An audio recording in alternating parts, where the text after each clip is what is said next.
Okay, ready? So we're gonna. Do we say what we're Are doing? you starting recording? I'm recording right now. Oh, okay. Hi. So, so we're gonna show you guys how to pancake your shoes with It's Starblend cake mix. This is going well.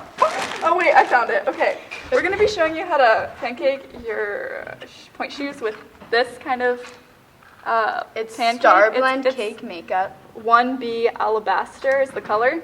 And then we're doing this on suffix, and it matches with Body Wrappers A45's seamed theatrical pink tights. Okay. So what you're gonna need for it is like the just cosmetic wedges from Rite Aid. They're just like the squares. So that's what you're They're gonna like do. the makeup thing. Yeah. The makeup. Like things you put liquid foundation on with. And then what you're going to do so that it comes out even, this is kind of like a powder-ish cream sort of thing. So what you have to do first is you have to dip it in water. Don't get it too wet, but decent enough. And then you just brush in the makeup, and then you brush it onto your point shoe. And you can like tell that it's doing something.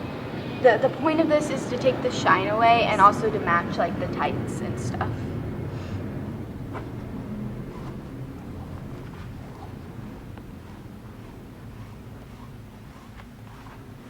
And this stuff works really well. Yeah, it actually is blending well. Yeah, so you're not going to want too much Blended water. well. It's I said blending. no. Alright, so that's kind of how you do it. You just kind of... And make She's sure doing you it better do than the me. elastics and the ribbons too, so that it's all the same color. So, I showed this Oh, in yeah. my other pancaking video. But when you do it on, we use stretchy ribbons, and so when you do it on stretchy ribbons, you have to make sure that you stretch it out so that it comes out even. Yeah. So I'm just going to do it here first. It's harder on the stretchy ribbons because they stretch. But that's like what you have to do.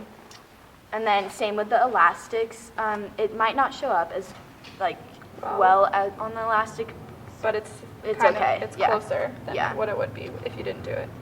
So that's kind of the idea. All you're going to do is just like... And then when you do it on the part of your shoe that isn't hard, you have to like make sure that you can even Yeah. put it on your foot if it works, but you have to make sure that it's not clumped up. Otherwise, when it dries, it'll be blotchy. So sometimes I put it on my foot before I put the pancake on. So that's kind of the idea, and make sure to not do it on this part or this part. Just not necessary. And it might make you slip or Yeah. like change the friction of your shoe. Yeah, so that's kind of the idea. I hope this helps. Okay, go. Okay, so right now it's still wet, but when it dries, it's gonna it's gonna show more unevenness, so that's why you have to make sure you do it pretty even. But also, right now it's darker than it'll actually look because it's like water and the foundation, and when the water dries, it will be slightly lighter. So if you feel like it's too dark, you don't need to panic. But if you think it's too light, then you have Once to add it's dry, more than yeah. you think. But you don't want to put too much because then... Yeah, I would let it dry and see how it looks before Yeah. you do anything else. And try on an old pair first, just like a little section to make sure you're doing it right, because you don't want to ruin the shoes that you're going to use for the performance.